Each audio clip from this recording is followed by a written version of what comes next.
And welcome back to an episode of the Cool Your Jets podcast. We're your host Ben Blessington and Michael Nania. Michael, relatively eventful week for the New York Jets. The release of the 2021 NFL schedule and the perfect time for everybody to overreact and give their schedule predictions. So that's exactly what we're going to do here today. Michael, before we hop into just kind of analyzing the games and just talking about the layout of it, what are your initial thoughts and reactions to the 2021 schedule as a whole? Yeah, well, I mean, for me, I usually don't really react to the schedule as much as a lot of other people do because we already know the opponents. It's definitely interesting, but I don't really read into it too much. But it's definitely fun to go through and do the predictions and analyze each matchup. But we already knew who they were playing, so that's just sort of my take on it. I'm not huge on reacting to the schedule, but there are definitely fun aspects of it. But at the same time, I think there's a little bit of overreaction. It's May. We need something to talk about. It's fun. It's a lot of fun. Well, there's still takeaways to be had. I mean, you can look at the amount of elite quarterbacks you play. You can look at the stretches of home games and away games, the primetime games. Was there Yeah, I anything? think that's the main thing. Like where your primetime games fall, and then like your home and away stretches where you get bunches of games. That's probably, and also where your bye week falls. Those are probably the main things. Yeah, as far as positives go, I guess we should start there. I do like that the latter half of the schedule is essentially all home games, and the Jets have zero back-to-back away games, which is also really nice. And the other thing that jumps out is, I mean, we knew this with the opponents as well, like you were saying, but yeah, there's not really many elite quarterbacks that the Jets are going to face, which I think is good for a young team like this. They don't even play a playoff team outside of the Titans until week 10 when they face the Bills. So the first 9 weeks of the schedule, the Titans are the only team that they face. And considering they lost Arthur Smith and their defense was among the worst in the league last year, that's even a question mark. And Ryan Tannehill's their quarterback, who the last 2 years has proved himself to be an elite quarterback, but still not in that, Yeah, whole Aaron Rodgers, schedule. Tom I'd Brady. say Tannehill, Josh Allen, and Throw Matt probably Ryan in there. Matt Ryan are probably the only elite quarterbacks on the whole schedule. Assuming Deshaun Watson. And Um, Brady. I don't know if I I was said about to say Brady. you didn't say Brady. I was going to say, assuming Deshaun Watson doesn't play for the Texans week 12. So I guess we don't count him. Brady week 17. We'll see how he's Right, yeah, holding I'm up. assuming he won't He is play. 44 years old. But he does. Yeah. Well, we'll see. Yeah, week 17 in New York, cold weather. We'll see how he's doing. And then also you could probably count Trevor Lawrence. I mean, even if he's not elite yet, I mean, He won't still be elite a this big season. time quarterback. I don't know if you could say that with the complete certainty. I'm not saying that you can, I'm gonna say with complete crown him as an certainty. elite quarterback. But if you listen to this podcast, Michael, like 6 months ago, we were both calling him elite already. Well, I'm not saying he's there I don't yet, think but any of it's us at thought least, he would be elite in his first season, though. let's put it this way. I don't know elite, but I think he'd be pretty good.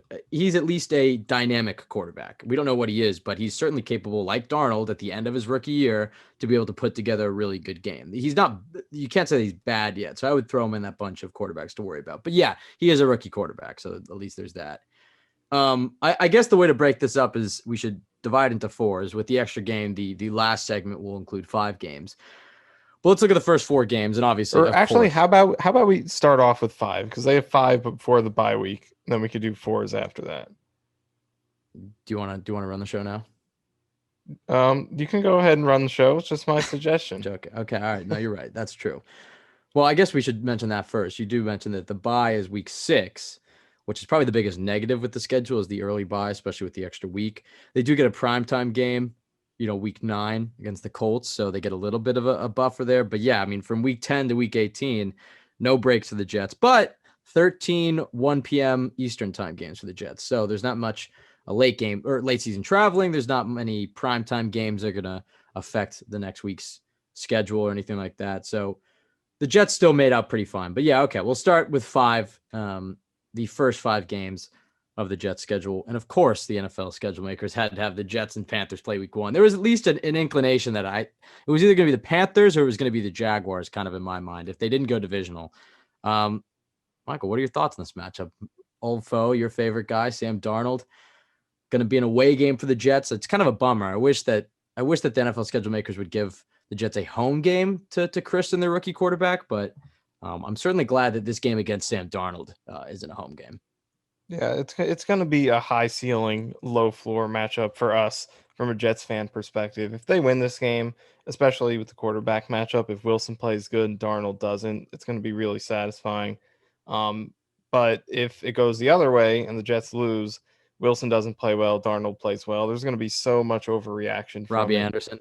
And Robbie Anderson too. So there's going to be a lot of overreaction from this game, no matter what happens. It always happens on opening day, but when you have the former franchise quarterback going up against his replacement, it's just going to be blown up times a I don't think thousand. has there ever been a situation like this? That would I be mean, I interesting to guess it would be see. like the Saints playing the Chargers after they let go of Drew Brees or something like that. But even then, Darnold, I mean, Yeah, like a quarterback who was drafted by that team in the first round, playing his first game with his new team against the same team, and they just drafted a quarterback in the yeah, first round. That would, I don't know, that seems like a really unique set of circumstances I because it mean, has to be the first game. That's what yeah. really is the kicker here. So I would be willing to bet that hasn't happened before. Yeah, I will say I'm actually really excited about this matchup. I agree that there's definitely the possibility that we will all be super depressed after week one if Sam Darnold throws for 350 yards and Robbie Anderson catches a big touchdown and the Jets lose their first game of the Robert Saleh era. But I think the Panthers as a team is actually a really good matchup for the Jets. Yeah. I do have the Jets winning this game. And look, it's May. We're doing this for entertainment purposes. But on paper, I just like how the Jets match up with Carolina. Michael, how do you feel like ignore the Darnold Wilson debate. Just from a team perspective, how do you feel the Jets match up with Carolina? And also, I should mention the other storyline. Matt Rule, their head coach, was, about one decision away from being the Jets head coach. If they had just allowed him to pick his own staff, he would probably be the head coach of the New York Jets. I like how things turned out for the Jets at this point, but there's actually a lot of storylines at this game. But from a team perspective, how do you feel they match up? I do think this is a good matchup for the Jets, mainly with their defense against Carolina's offense. Their offensive line isn't good. I think a lot of people need to realize that, Darnold has probably better weapons there than he had with the Jets, DJ Moore, and Christian McCaffrey specifically. Obviously, he played with Robbie already, but the offensive line isn't anything special. Taylor Moton is great at right tackle, but the rest of that line is not good. Matt Paradis, who they signed at center, who I really wanted them to sign 2019, has kind of been a disappointment for them. Really good run blocker, but he's been near the top of the leaderboard in pressures given up the last two seasons. So, and the rest of their line is a few unproven guys who've been pretty bad when they played. So it's not a good offensive line, and they're going to be going up against the debut of this really great Jets pass rush, which is especially built from the inside with Franklin Myers, Quinn Williams, and now Sheldon Rankin. So I think that's a pretty bad matchup for the Panthers. With Sam Darnold, we know pressure is the thing that he struggles with the most. So I think that is really a big advantage for the Jets right there. This is tough. I could definitely see the Jets losing this game, but I do think they're going to Yeah. win this mainly because of that matchup with their D line against Panthers O line. Yeah, I mean, I like that they clearly have more intel on Darnold than any other team in the league. And even this coaching staff, though they didn't coach Darnold, for the first 2 months of their tenure, they were deeply analyzing Darnold, if you believe what Joe Douglas said, and trying to decide what decision they were going to make at quarterback. Mostly that was a personnel decision. But hey, Joe Douglas and that staff has been here Yeah, and throughout Saleh Darnold's did tenure. make a game plan So for him last year. right. He made a game plan for him last year. So I like that they get months to prepare for Darnold week one. And they know who he is. They know what he struggles with. Yeah, I like that matchup. It's the defensive line versus their offensive line. I mean, and the Jets offense, I mean, look, the Panthers have made a lot of young investments in their defense. But this is going to be the first Jets offense assuming everybody's healthy week one, which I guess you can never assume. So it's going to be the most exciting, I guess, on paper Jets offense we've seen in a long time. We still have to see things come together. Zach Wilson's going to have his hiccups. We'll see what type of player Elijah Moore, Elijah Vera-Tucker, Michael Carter are early in their careers. But even if you ignore the rookies, just the additions of Corey Davis and the growth that Mekhi Becton can have and this line can have under a new coaching staff.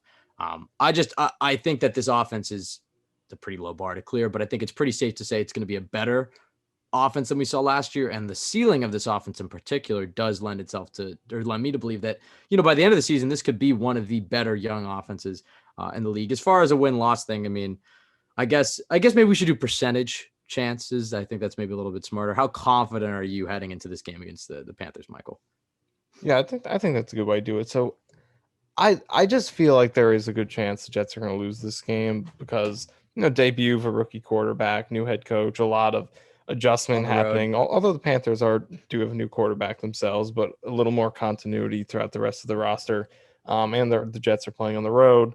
They haven't played well. Although that does historical stuff doesn't matter, but it is on the road. I'd give the Jets I feel like this is a 55% Jets lean, a slight Jets lean. What do you think? I think that's fair. I mean, look, all these games should be close to that at least, because anybody can win any given Sunday. I don't But think the Jets will be favored. I feel like the Panthers will get like a point or two here. yeah. Oh, who's going to be the favorite? I think the Jets won't be the favorite in pretty much any of these games, just Yeah, I'm because, just saying from my at least right bias now. perspective, 55% Jets, but Right. I think they that's probably fair. won't be favored. I would say 60. I would say I That's just think that fair. the That's Jets match fair. up really well with them. I like that they have this amount of time to prepare for somebody they intimately know. I just feel like I just think it's a good team matchup for this team. And yeah, the other storylines of Zach Wilson and Sam Darnold and Matt Rule and Robbie Anderson stuff. I mean, that's just frosting, but I really do feel like that the Jets match up well with Carolina. Their home opener, which I think, Michael, I think there's a good chance you and I might go to this game. Zach Wilson's debut in MetLife Stadium against Bill Belichick and the New England Patriots. Let's just hope this time goes a little bit better than Sam Darnold's experiences against Bill Belichick, most famously the seeing ghost game. I mean, you know that Bill Belichick's going to bring that pressure package, and he's really going to test this rookie early on. The Patriots obviously aren't the best team in the division, at least on the onset of the season, but you still can't underestimate Bill Belichick. They got a lot of guys back, and they spent a ton of money trying to improve this team. I don't think it'll be Mac Jones. It'll probably be Cam Newton. But this is a tough game for the Jets. I think the Panthers is a big statement game. It's a really big opportunity for the Jets to show if they go and beat Carolina, it's a very firm, this is a different era. Gase is gone, blah, blah, blah. We can move on. If the Jets lose, it's going to be more of like, okay, we're still building, etc. But the Patriots game to me will tell us more about this team than Carolina. Carolina for the storylines, it makes sense and whatnot. But can the Jets finally start to be able to consistently beat New England and see where New England's at this point? How do you feel about that game and that home opener for the Jets? The Patriots have been a hard team for me to kind of figure out where I see them landing because they spent all this money in free agency. They added a lot of solid, good starters, but no stars. But last year they were a 7-win team, so they weren't terrible. They were just a game under 500. Obviously, that was mainly because of the defense. They were 7th in scoring defense and 27th on offense. But they did add a lot on offense. They had Aguilar. They had a couple of tight ends, Jonnu Smith and Hunter Henry. So this has the makings of a team that can be decent, like a 9 or 10 win team to me. So it'll Yeah. be an interesting test for sure because I think you know what you're going to get from their defense. It's still a really talented group, and Belichick knows how to coach them up. Offensively is going to be the question mark. What does Cam still have? They also did lose Joe Tooney, which can't be underrated. So that kind of does balance out some of the additions that they made because he is a fantastic player. So I think the Patriots are probably like a 500 team, give or take. So playing at home week 2, this is a good opportunity for them to make a statement. But rookie quarterbacks against Belichick although this one is at home, so that does make it a little bit of a difference. Is always scary. So I'll give the Patriots a little bit of an edge here. I'll say the Jets. I'll give the Jets a 45% chance for this one. Yeah, I mean, I feel like the Jets and Patriots are, as far as their team success for this year, going to be kind of similar. I feel like the Patriots are going to be just above 500, and I feel like the Jets are going to be just below 500. Long-term outlook, I feel like the Jets are in a much better place than the Patriots are. But yeah, I feel like at this point, the Patriots are such a talented team, and you can't underestimate Bill Belichick versus rookie quarterback. So I agree. I would actually go, probably 40%. I'm going to go a little lower than you. I would say 40%. But again, if they beat Carolina and they have all that energy and it's the home opener and, if the MetLife's packed, then you never know. But, yeah. And one more point about the Patriots. I think the Jets are going to struggle with teams that have good offensive lines because if, like the Panthers, for example, you can crush that offensive line with your 4-man rush. And whenever that happens, it's really going to help out the secondary. It's going to have a lot of young players. You could have 3 really rookie starters back there, including the linebacker position. So whenever that pass rush is winning, they should be able to survive. But you play a team like the Patriots, where it's going to be hard to create pressure against such a good offensive line, then they could have some trouble. So I feel like teams with good offensive lines are going to be their nemesis on the defensive side. I think that's a really good point you just raised, because I do feel like against Carol, I think you're going to see many different versions of this Jets defense, because if they can create pressure, the secondary is really not going to matter. And if it's really just going to start at the line of scrimmage. And if the Jets can create any sort of pressure, you're going to see a successful Rob Saleh defense, even with the question marks at linebacker and with the deficiencies at corner. But yeah, if you play a team with a good offensive line and the 4-man rush isn't working, you don't really have the luxury to be able to send 6, 7 guys, because the secondary unit is just so weak. I do think it helps to have veteran safeties like Marcus Mann, Marcus Joyner, who I think will be able to help some of the issues at corner. But I still think that the Jets need to add another body in here. I still think they need to add a vet like Richard Sherman or Steven Nelson. But the fact that it hasn't happened yet, it kind of makes me feel like it won't, but we'll see. I mean, they could get closer to training camp. I just, Robert Saleh said something, I think it was this week.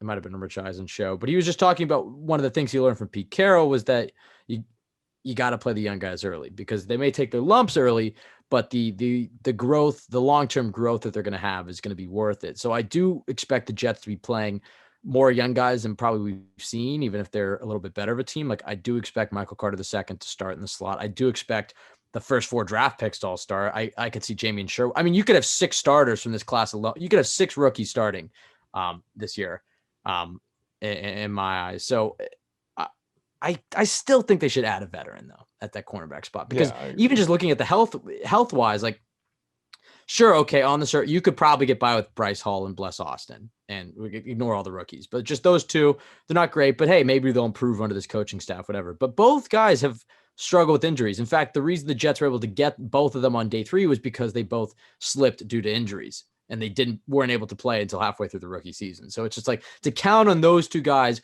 who are already big question marks to be your starters, and then on top of that, you're not really sure you're going to get them for 16 games. Eyebrow raising for me. I feel like they should go and bring in a veteran. Week 3 though, against the Broncos on the road again, Mile High Stadium. I think the biggest thing that jumps out to me, and when you look at the corners, because that's clearly the Jets' biggest weakness, the Broncos have a lot of weapons, and I think there's still question marks at quarterback. But when you look at Cortland Sutton and Jerry Jeudy and KJ Hamler, I mean, they have a lot of firepower, and so I think you're right. I think teams with bad offensive lines are going to be able to exploit, but teams, even if a team has a bad offensive line but a ton of really good weapons, could be something in favor of Carolina. The Jets may struggle as well, because if they can't guard, we're going to get to them in a bit, but there's a few teams on this list where it's like they have 3-4 premier weapons. The Jets just don't have the firepower to compete with that. The Jets are going to have to win offensive games. They're going to have to win shootouts, which we've never seen the Jets really do. Michael, how do you feel about this matchup with the Broncos? Are you confident because of the question marks they have at quarterback, or are you worried because of the firepower that they have surrounding the quarterback? I think one interesting thing that kind of stood out to me right away, I was just thinking about the playing this game in Denver and how tough it usually is to play there. But Zach Wilson is used to playing in the altitude, so that is something that should kind of help him out a little bit. But in terms of the matchup with the Broncos, they are an interesting team. They had a lot of problems with that offense last year, and that was with Brett Rippon. So they struggled with him out there. And I don't know if KJ Hamler even played in that game. So they had a lot of trouble in that one. Their offensive line is pretty solid. They do have some good pieces. Glasgow, Garrett Bowles. Their defense was their big problem last year. Defense was the struggle for them last year. And now they have some pieces there. They got Ronald Darby. They drafted Patrick Surtain. Von Miller was out most of last season. I would look out for the Broncos this season. A quarterback is obviously the question mark. Who knows? Maybe they get Aaron Rodgers.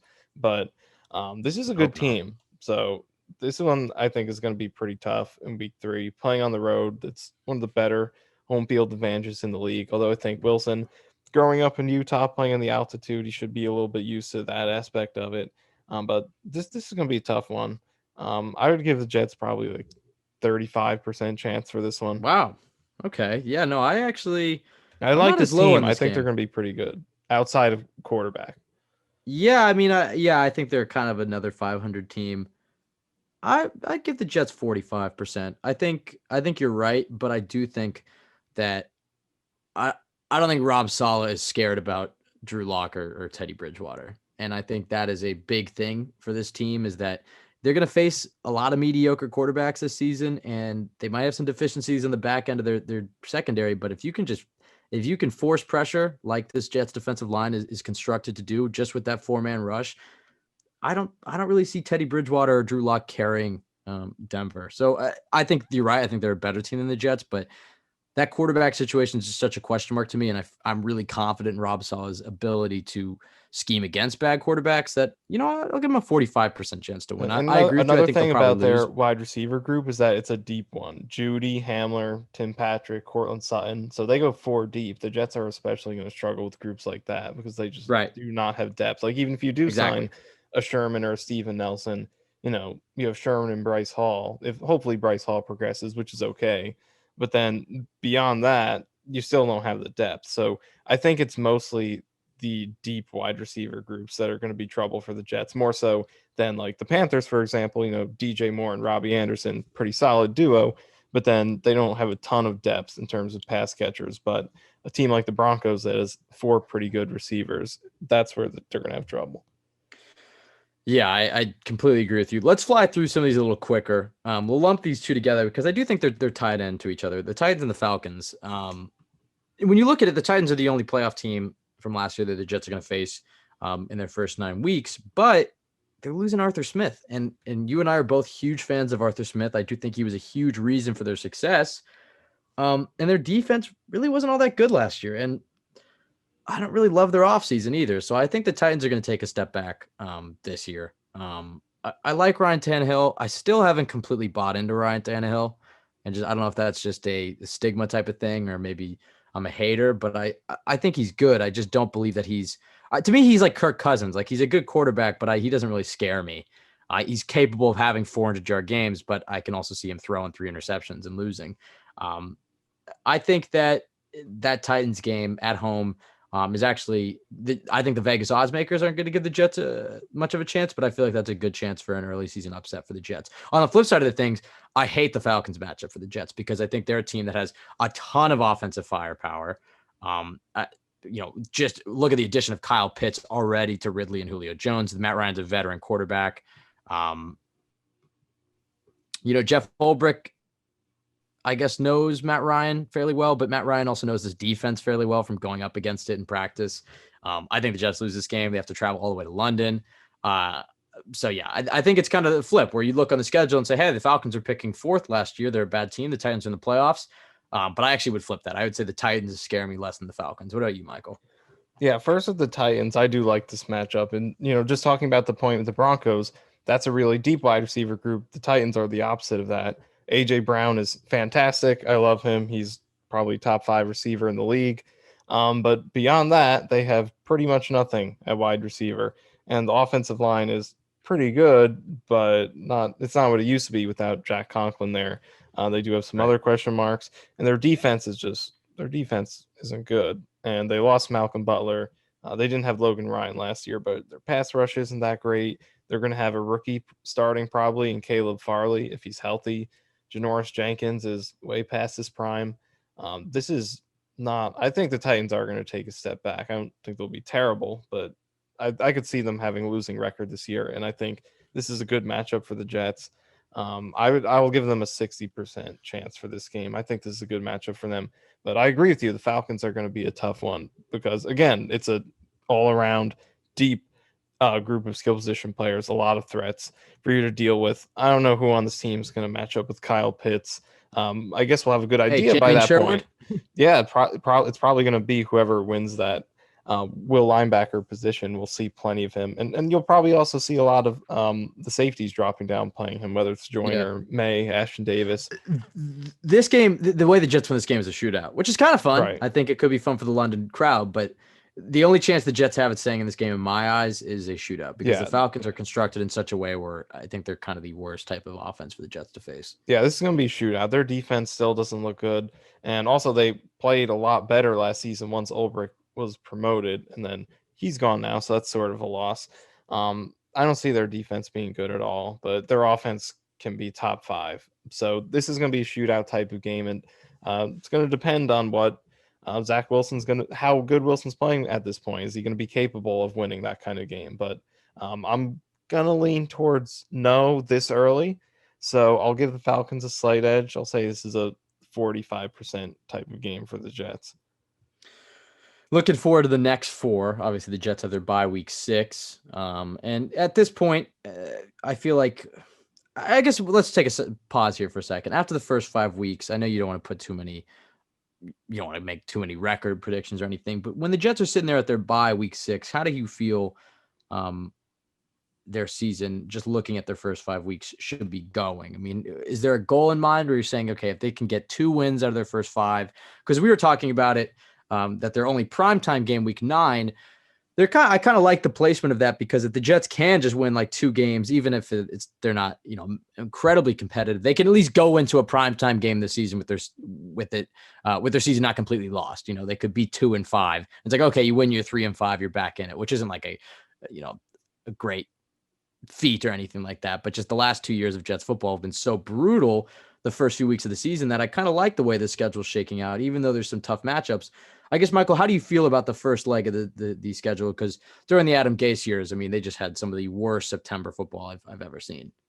Yeah, I think overall the season, I don't want to put too many goals on it because we're not really trying to compete too much this season. I think I look at the Knicks, like what the Knicks are doing right now is kind of a model. Like we don't really care from if you're a Knicks fan, you don't care really about them winning a championship this season. They've already accomplished what they need to accomplish. That was be competent, bring the franchise back to a point of respectability to where you can attract free agents, to where you have young talent that you feel confident you could build up. And that's really what the Jets need to do. They don't necessarily need to compete to win the division or even necessarily the playoffs, but you just want to be competent. So I think at this point, taking at least 2 of those first 5 games would be a good way to start that. But at the same time, you could start 1-4 and you could still finish the season strong enough to where you can accomplish those goals despite Right.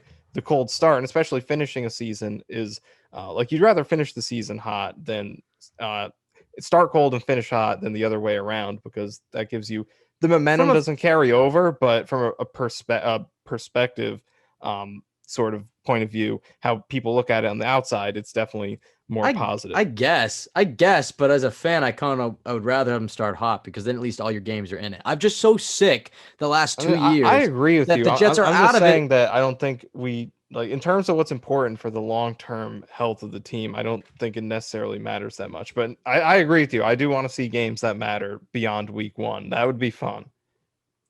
Yeah, I mean, the last 2 years have just been absolutely brutal. It doesn't even feel like we're get to, cheer for the team to win at all. I mean, it was mono in 2019, and this year was just, I mean, a shit show. But coming out of the bye, though, the Jets, I have a nice little 4-game stretch here: Patriots, Bengals, Colts, and Bills. Some challenges in there. I would say it's, I think the Bengals and Colts are winnable games, but 2 tough divisional games. And hey, you can't even discount the Bengals and Colts. 2 solid teams, and the Bengals have made some additions, and Joe Burrow presumably will be healthy at that point. How do you look at this next leg of the schedule post bye, but before the big home stretch? I guess we'll start with the Patriots, but kind of briefly moving through it. Yeah, I Kind of feel what like this matchups do is you like, and which ones scare you? this is going to be a pretty tough one coming out of the bye week. At Patriots is going to be tough. Then you get the Bengals at home on Halloween. That's one that I feel like they should take advantage of. Not that the Bengals are a candidate to take a leap this season with Joe Burrow going to his second season. That offensive But line's getting destroyed. but Carl Lawson revenge game. but yeah, that offensive line is still really bad. They still don't have that much on defense. They downgraded with Hendrickson and versus Carl Lawson. Hendrickson's good, but Carl Lawson's better. I still don't think the Bengals are that good. So that's a game they should win. But then Colts, Bills, Dolphins. That's a tough stretch right there. I think we'll learn a lot about that. Could be the stretch that makes or breaks their season in terms of playoff chances. And on prime time against the Colts, I feel like the Colts are going to be really good this year. They have a complete team. I think they're going to get the best out of Wentz with him reuniting with Reich, playing with a great offensive line and a pretty solid group of receivers. Then Bills Yeah. and Dolphins at home. It'll be Yeah. interesting to see how they match up against these 2 division teams. But the Dolphins are going to be interesting because they have a great roster all around. But quarterback kind of seems like a question mark. He did not have that promising of a rookie season. at all, really. So, but they do have a really good team. And then the Bills just seem like an established elite team. Right. Will be interesting to see if they can maintain it. But that's going to be an interesting stretch right there from weeks. And I know I'm going beyond that 4-game block, but weeks 9 to 11 at Colts, then rested against the Bills and home against the Dolphins as well. That's going to be an interesting stretch. Yeah, I mean, I don't really like the Jets' chances of winning in Gillette. When was the last time the Jets won in Gillette? The playoff game was the Really? last one that they So won. so it'll have been damn near a decade since they last won in New England. So yeah, I mean, I don't really like the Jets' chances of winning that game with the rookie quarterback. But look, after the first 6 games, maybe it'll be Mac time. You never know with Cam Newton's injury history, or maybe they decide to play him at this point. I hope if it's Mac Jones, I'll feel a little bit better. But I think this Patriots team's more improved, and it's mainly Bill Belichick. So yeah, I agree. I don't like their chances there. Bengals, I do like their chances a lot. I think that's a game they can definitely win at home. Bengals are a good matchup for the Jets. Colts, I agree with you. I mean, like the Falcons, I just don't really feel like. I guess the Jets kind of 2 primetime games this year, assuming the Dolphins game at the end of the season doesn't get flexed or anything. But against the Falcons in London, against the Colts on Thursday Night Football, I just don't. I feel like those are 2 bad matchups for the Jets. But we'll see. So I agree with you on that. And then the Bills, yeah, again, a bona fide winner. So as far as like percentage chances, I think in the Patriots game, I go 35% chance. In the Yeah, Bengals, I'll go 30 for Patriots. yeah, on the Bengals, I would say I'll go 70. 70. Yeah, Yeah. I'll say 70. Colts, I'll go 35. Yeah, And I'm with you on that. you're just gonna agree with everything? No, I had it in my head. 35 Yeah. was my Okay. number. Okay. Well, let's say what we have for the Bills on the count of 3. Okay, ready? 3, 2, 1, 30. 40. Okay. Oh, a little higher than me. Okay. Okay. Yeah, you jumped the gun there on the Dolphins game, but the next 4: Dolphins, Texans, Eagles, Saints. This is where I really feel like the Jets can pick up some wins. I really do feel that they might get some wins early in the season. I think they might go through some lumps. And then the last stretch of games is pretty tough. But the middle here, a lot of home games and against teams. The Texans have a lot of question marks right now. If you look around the league, they are projected as going to be the worst team in the league, especially if Deshaun Watson doesn't come back. The Eagles, in my opinion, I mean, a rebuilding team. I like some of the moves they made this offseason, but we don't know what Jalen Hurts is.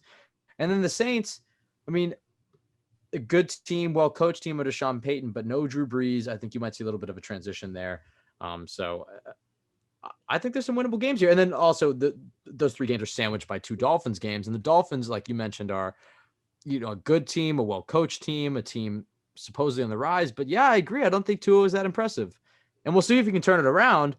But at this point in time, Tua is not a quarterback that's scaring anybody. But the Dolphins are probably farther along in their progression as a team than the Jets are. So from the 4, I mean, I guess you already talked about the Dolphins, but the Texans, Eagles, and Saints, how do you feel about those matchups? Well, the Texans are going to be terrible. They're probably a candidate to go winless. That's a game that every team in the league is looking at the Texans on their schedule as one they should win, regardless of home or road. Every team looks at the Jets as a win too. Yeah, that's true. But I mean, the Jets do have some viable I'm just saying, pieces. as a fan, you just kind of look at, okay, what team can we beat up on? And it just right now, Okay, the but Jets I haven't said that about any other team, though. I think it's legitimate for the Texans. Yeah, I'm just saying the Jets probably aren't too far removed from the other fans' perspective, Right. being in that group. And that's completely fair. I do think the Jets have legitimate strengths that even an unbiased fan should recognize, like their pass rush, and I guess that's it. So I mean, well, that's it for like confirmed. Yeah, like confirmed. Like obviously, there's a lot of stuff I'm optimistic about, but I guess if you're being unbiased, that's probably the only thing you could be like, that's great. I'm really afraid of that. But yeah, you're probably right. The Jets have to earn an improved reputation. We're optimistic. There are legitimate reasons to be optimistic, but to get a Titans fan or a Broncos fan or a Bengals fan to be afraid of the Jets, you got to actually earn that. So I agree with you. Teams probably look at the Jets the same way, but Texans, I'll give them an 80% for that one. They're really bad. The Eagles are an interesting one. They do have a pass rush. They still have a pass rush that can challenge this offensive line, but the rest of that roster, quarterback is huge question mark. Receiver, Devontae Smith is great, but at least as a prospect. But Yeah, beyond we don't that, know if he is. we don't You guys know. want to That's the stick me. thing. And then beyond him, pretty much nothing. They do have a good offensive line, which again could be a problem for the Jets. But defensively, outside of that pass rush, the secondary is huge, huge issue. Other than Darius Slay, I don't think the Eagles are going to be very good. So that one at Me home, I'll neither. give them a 65. Then home against the Saints. The Saints are a big wild card. What are they going to be without Drew Brees? Still an amazing roster. They have all the talent on the offensive line at the skill positions to help out their quarterback, whether that's Hill or Winston at this point. And their defense still has a lot of talent. I think the Saints are still a pretty good team. I'll, I'll say this is a 50-50 one with the Saints. What do you think for those three games? Yeah, I mean, I think the Texans game, I agree with you. I think that's a good chance for the Jets to win. We're going to assume Deshaun Watson's not playing, in which Yeah. case, is it Tyrod Taylor's their starter right now? Davis Mills and Tyrod Taylor, Yeah. right? Yeah. So I'll give the Jets an 80% chance on that one. I like their chances in that one. The Eagles, I like the Jets' chances in this game too. I'll give them 70. I mean, look, I mean, I'm trying to be as unbiased here as possible, but this is more less than me being optimistic on the Jets and more just me being pessimistic on Houston and Philadelphia. Um, some of my good friends are diehard Philadelphia Eagles fans, and it's tough for me to say like where the Eagles are right now. It just feels a lot like where the Jets were with Adam Gase in a sense. It's just I don't really believe in Howie Roseman as a general manager. Nick Sirianni's opening press conference wasn't great, and I just feel like they're in cap hell. They're just a team in transition. I think if Jalen Hurts comes out and plays really well, their future can be a lot brighter than it is, especially with all the picks they have. But right where they are right now, and when the Jets are going to play them, I don't think they're that particularly that scary. But if Hurts plays well, they got all those picks. I think they can build themselves back into a legit contender. And then the Saints. I assume it'll probably be Jameis Winston, and we'll see how improved he'll be. I agree. I still think they'll be a good team, but I don't think they're winning the division, and I don't think um, that they're going to be the same team that they were. But, look, I mean, Drew Brees was playing with basically one arm last year, and they were still pretty competitive. So I think the Jets probably lose that game. But for those three games, I think they beat the Texans and Eagles and lose to the Saints. And then the last four, Dolphins, and this is, again, like last year with the Browns and Rams games. I guess the Rams game got flexed, but or no, it didn't. What am I saying? But like those games, they have the opportunity to be flexed and be played on a Saturday. So this game could be a prime time game for the Jets. But Jets Dolphins, we'll see how they're both doing once they get into December. But yeah, Dolphins, Jaguars, Bucks, Bills, which is a tough close to the season in my eyes. Obviously, the big matchup that stands out is Trevor Lawrence and that Jacksonville versus Jets. I guess rivalry in a way. I mean, they're picks 1 and 2. The first time 1 and 2 has played since 2014 when the Bucks and Titans played with Jameis and Marcus Mariota. Hopefully, both these quarterbacks' careers turn out a little better. That's the game that really jumps out to me out of this 4-game stretch. I mean, the other one is Tom Brady's return to the Meadowlands, his first game in MetLife since the Seeing Ghost game, actually. And the Bucks are, reigning Super Bowl champions, and the Jets are reigning number 2 pick holders. So that's a matchup I don't really like. And then obviously the Bills and Dolphins are two really competitive AFC East teams. Michael, when you look at the closing of this season, how optimistic are you that the Jets can compete in some of these games? The Miami game kind of scares me because they've had so many nightmares in Miami the past few years.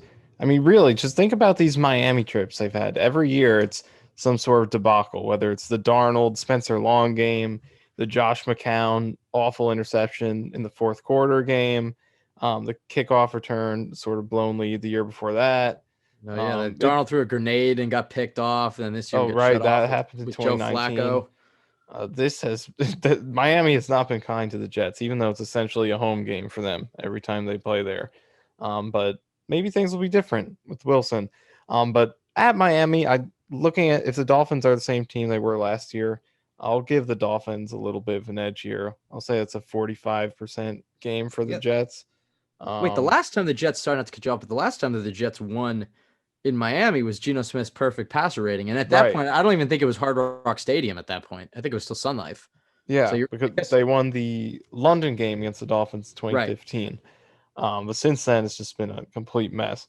But I'll give the Dolphins a slight edge. I'm really curious about the Dolphins because I like a lot of their team, but Tua is just a big question mark, and I don't think their defense is perfect. They have some good pieces, But one thing that I've kind of noticed with teams in recent years is that cornerback is one of the toughest positions to consistently rely on to power your defense, and that's the core of what they do. Byron Jones, Xavier Howard, great players, but pass rush front seven talent has been a lot more consistent than cornerback talent because it's just so volatile. You know, you could have one season where you pick off 10 passes and you don't get beat that much. But then the next season, you know, it's very easy to taper off, much more so than it is for a pass rusher who is, you know, just gets 500 chances to rush the quarterback, create pressure 80 times. And it's just much easier to be consistent than cornerback where you're relying on what the opponent's doing so often. But anyway, point with the Dolphins is I wonder how sustainable what they did last season is. I think they will be good, but I do think there's a little bit of a chance they drop off. But their weapons are really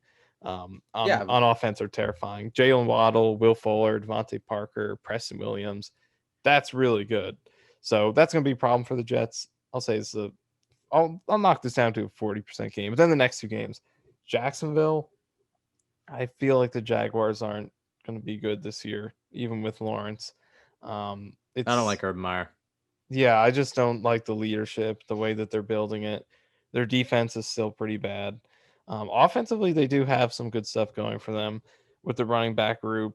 The wide receivers are pretty decent. Their offensive line actually isn't that bad. But I think that defense is going to be pretty bad. So this one at home against the Jaguars will give the Jets. I won't be too biased. I'll say 55%. Buccaneers are a bad matchup for them. Two men, really good offensive line, a lot of weapons, great pass rush. I'm gonna even with the Jets at home, I'll get them 40% for that one. Then at Buffalo, I'll just say it's a 30%. What do you think for these past few games? Yeah, I mean, I think this is a tough stretch for the Jets. I mean, personally, I have them going 1-3. I think I have them beating the Jags and losing to the Dolphins, Bucks, and Bills. But you never know. I think again, kind of what you're talking about with the Knicks, is even in their losses, I think the big thing is you don't want it to be the Adam Gase loss. That's a really big difference because you look at Carolina and the Chargers last year. Two teams did make the playoffs. You know, if you just look at the record, you'd say they were unsuccessful seasons, but you saw how many one score games they lost, how much offensive firepower they were able to produce, how many, they were competitive against teams that were a lot better than them. They were able to upset a few teams. That's kind of what you're looking for with the Jets. So even a game like the Bucks, I'm not expecting the Jets to win, but don't get blown out by 40 points. Don't get embarrassed by Tom Brady. Don't let him pants you one more time. At least, bring it to him. Even if you lose by 13 points or something, if they can just make it competitive and have it be a real football game.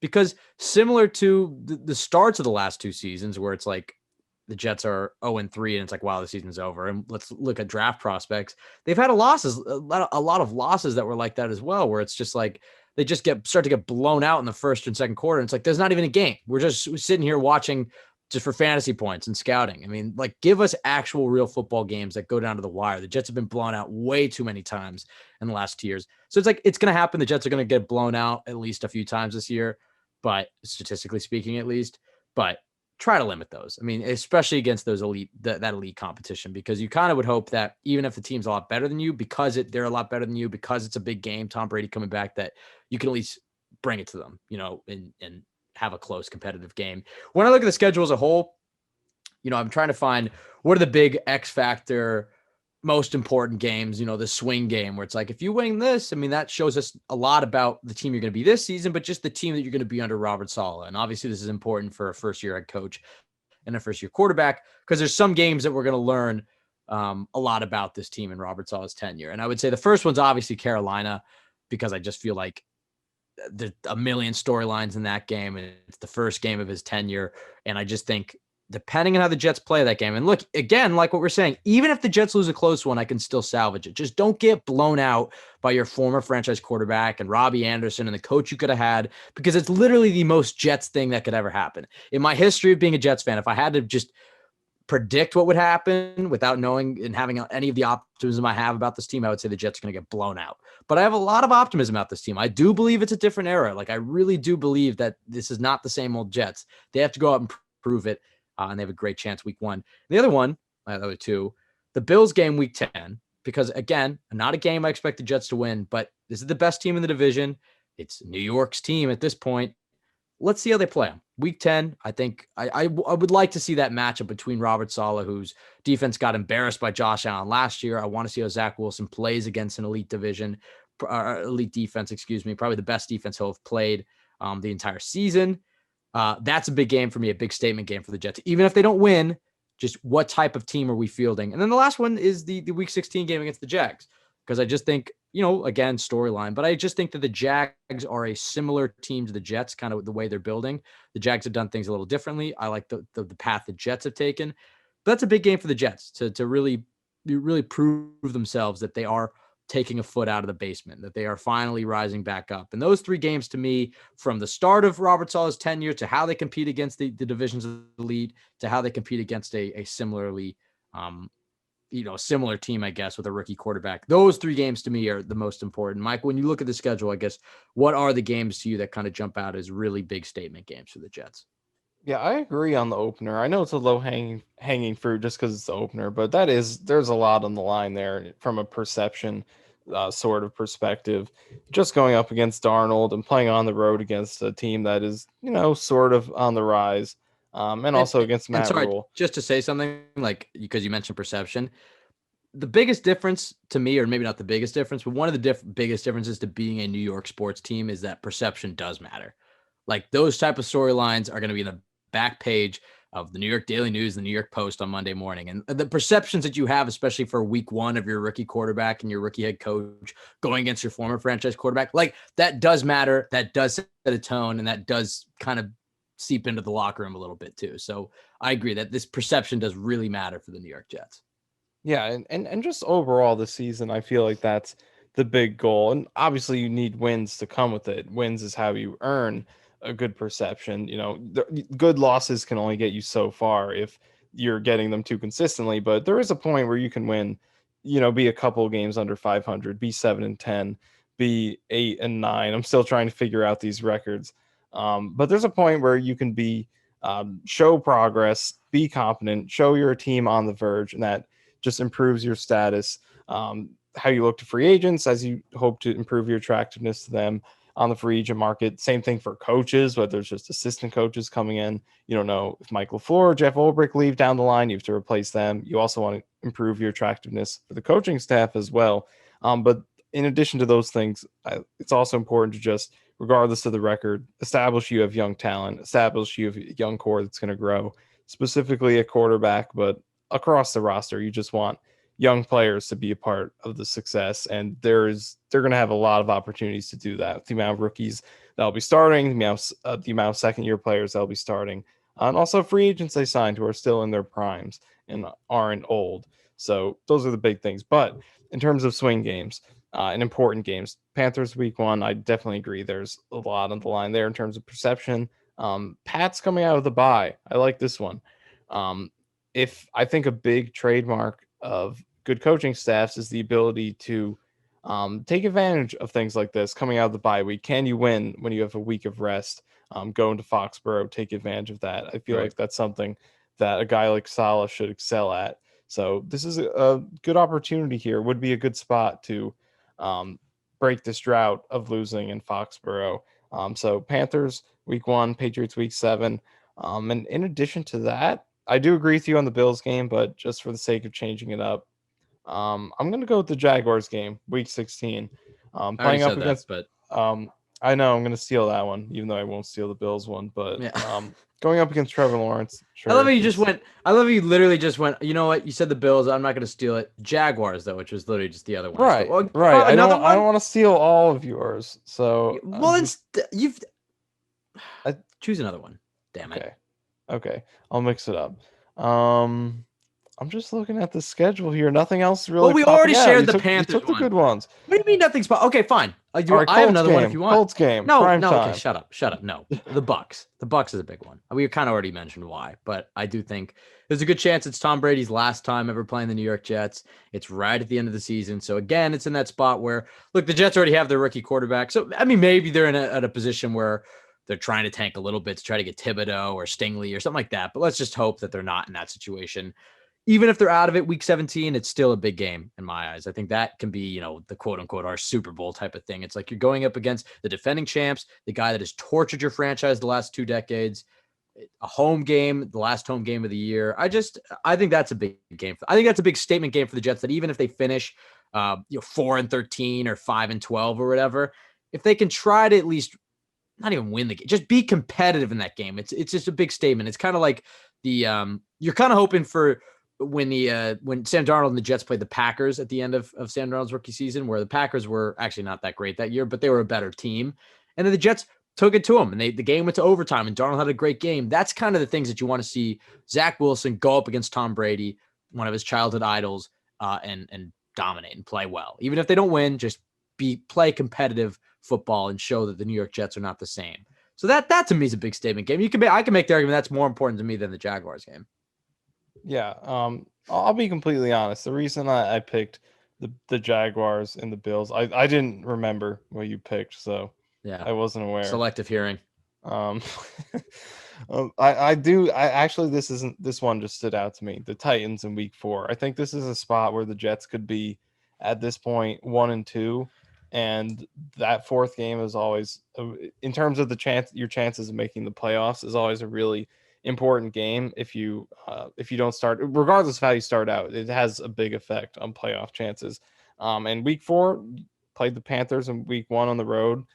Relatively tough game, mostly just because of the storylines attached. Patriots in week 2, tough game. At Broncos week 3, that can be difficult. So the Jets here could be 1-2 with their playoff chances in the balance, in the sense that just their odds would go, if you start 1-3, your odds really aren't good, even though there's a lot of games left. So this could be a game where there's a lot in the balance. And the Titans are a good team, and you'll be coming back home after 2 out of 3 on the road to start the season. So I think the Titans in week 4 is a pretty interesting one. I definitely agree with that. I think that is a really big game for the Jets. And as we mentioned, I don't think the Titans are as scary as as they were last year, but they still at week 4 will be viewed as a former playoff team and a good team. So I think that's a good chance for the Jets. And also, I think this is an opportunity because you start out on the road. Zach Wilson's Panthers don't have a good defense, but on the road debut, expectations not too high.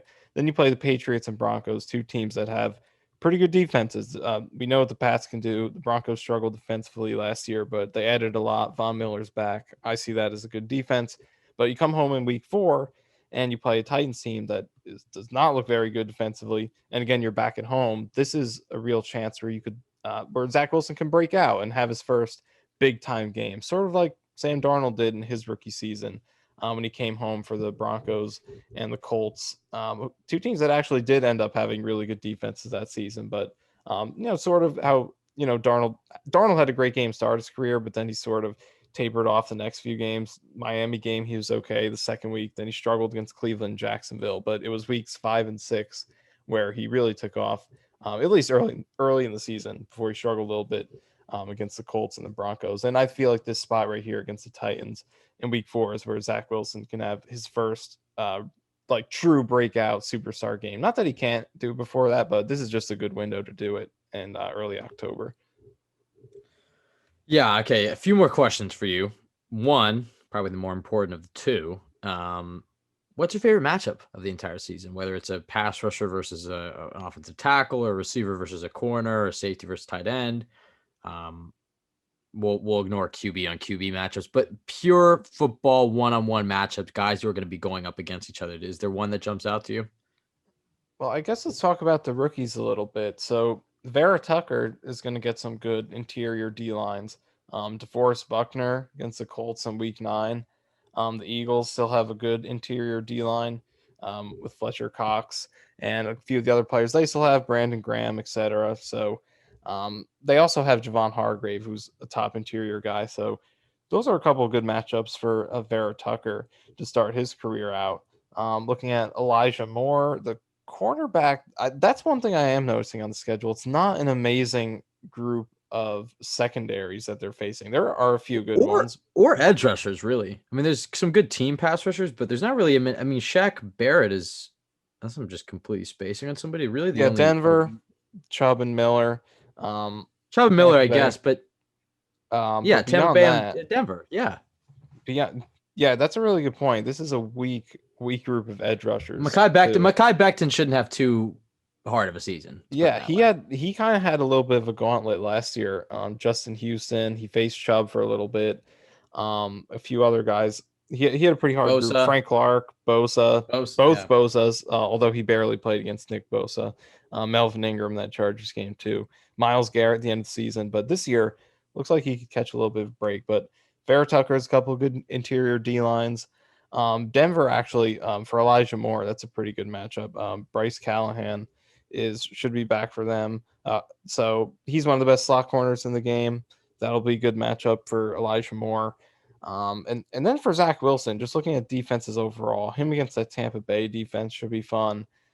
Saints defense still really good. The Bills caused a lot of trouble for Darnold throughout his career. Wait, these games that are supposed to be fun are supposed to be brutal to watch. You asked for interesting matchups, Oh so yeah, okay. You said Tampa Bay should be fun. I was like, should it?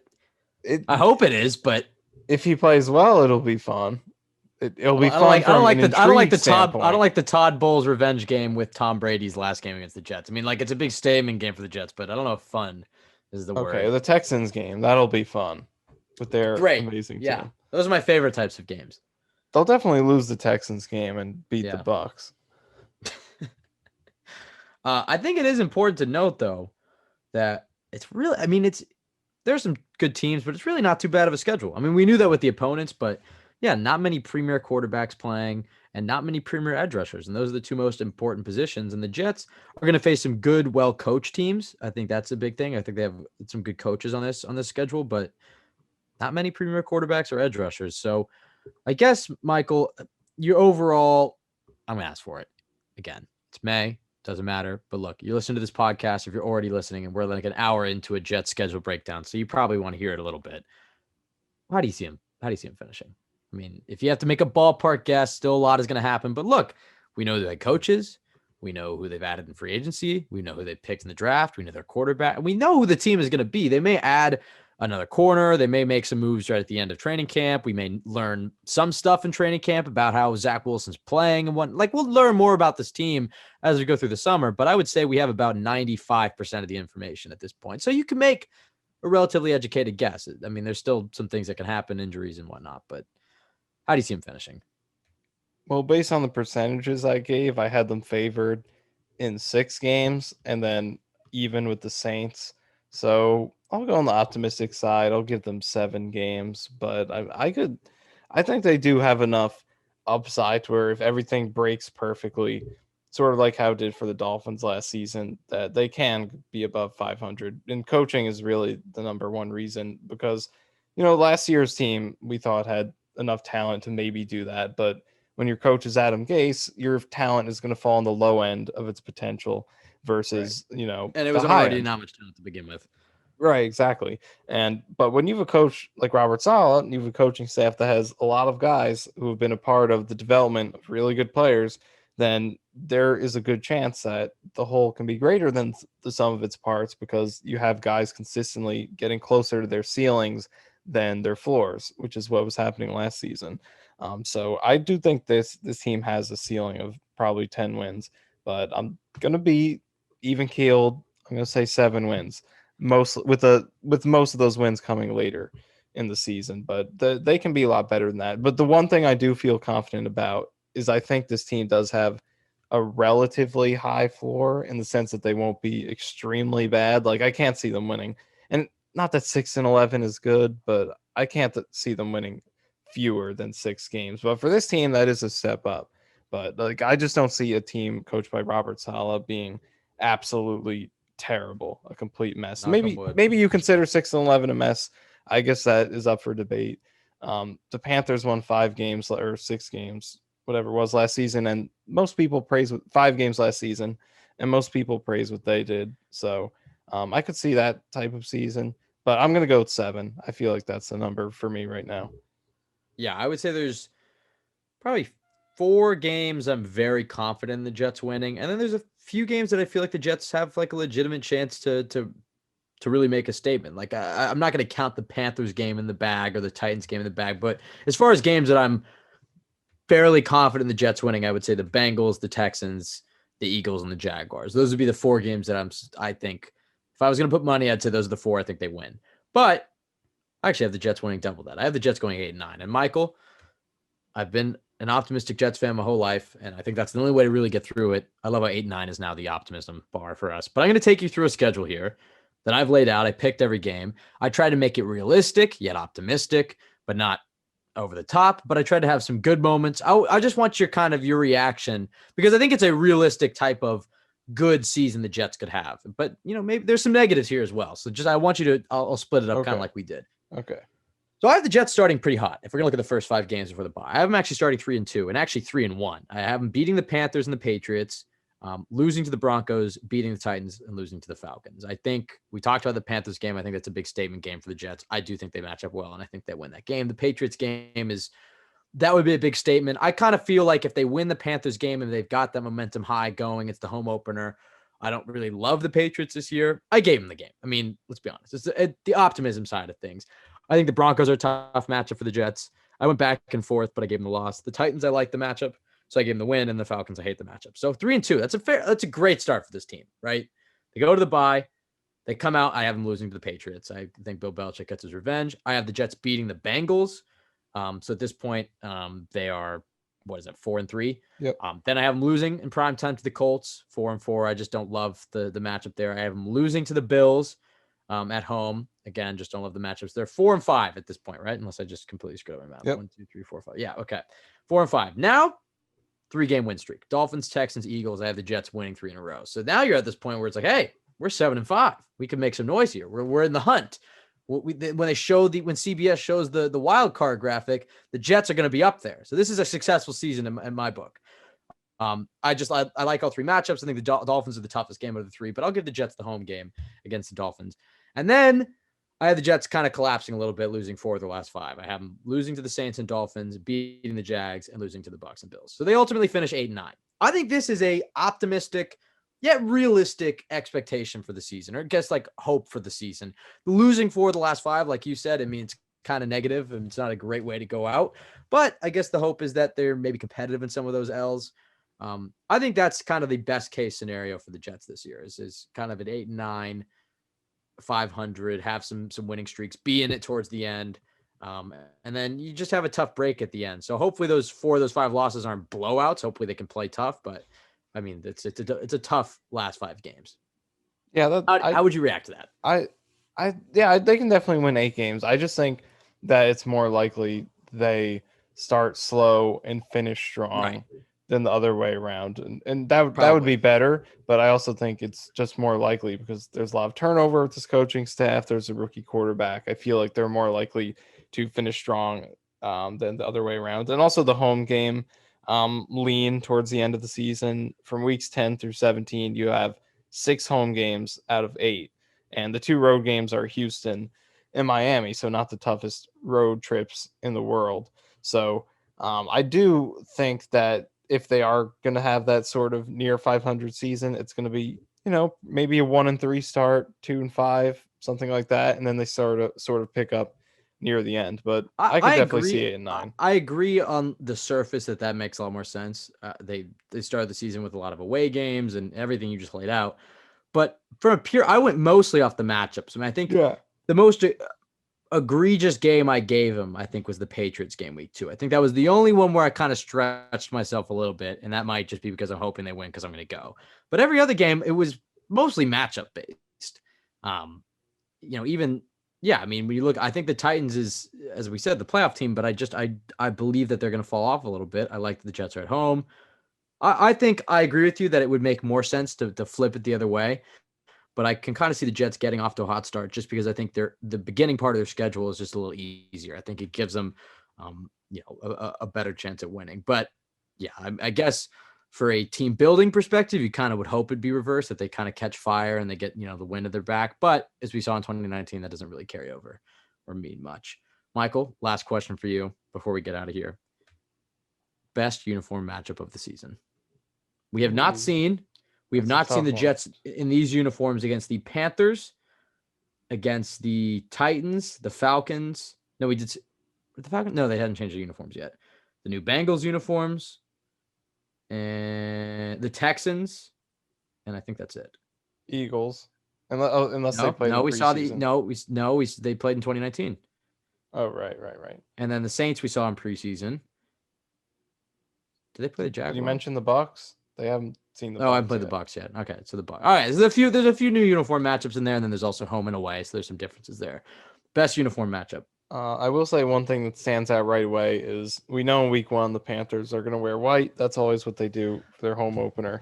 So the Jets will be wearing green. I think they're going to look ugly in that game because the green jerseys look best at MetLife to me. And when they played the Bills in week 1 last year and the Rams, that's when it's ugly, when they're playing like in a colorful road environment against a team that's like blue. It doesn't look good. So I disagree. First of all, we'll leave that for later.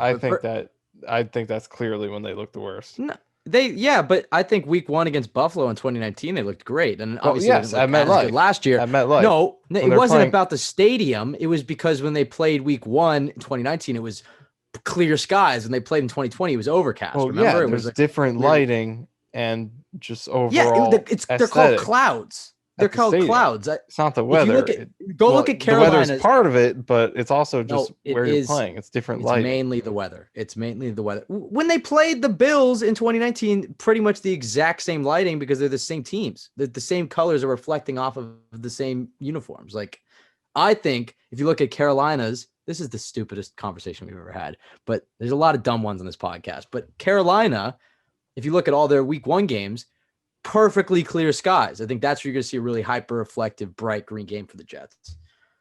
Broncos is going to be interesting. Denver usually wears navy or orange at home, right? So the Jets will probably be white.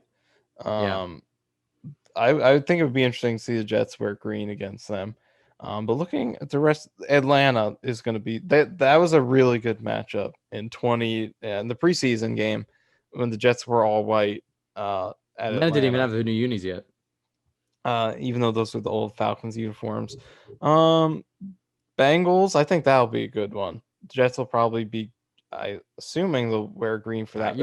I wanted one here, and you're giving me all the we're breaking down the schedule here. We're not skimming the surface. I wanted the best one. High quality analysis. What's the best one? Let's go Tampa Bay. I like that green versus red. I feel like that. As long as they don't wear the purple, as long as they don't wear the pickle pants, they don't go all green that game, which they've shown the propensity to wear all green in November to December so far. I'll say the Patriots week 2. That's my favorite uniform matchup. It depends on when they wear the black, because like we just don't know when that's going to come out, and that's a much different look. But either in the Patriots week 2, either they're going to wear all white like they did against San Francisco last year, beautiful look, against the Patriots all navy, I like that. Or it's going to be the first time that we've seen the green on white against the Patriots. And if they wear that green and white, presumably it'll be sunny, presumably be kind of the conditions that we saw in 2019 when the Jets green actually looked kind of good. So I think the Patriots Jets is the best uniform matchup, at least for the Jets. But I think Falcons Jets is probably the best, like, aesthetically for both teams. These are the things that matter. Anything else before you get out of here? Breaking down the schedule, Michael. Any last thoughts?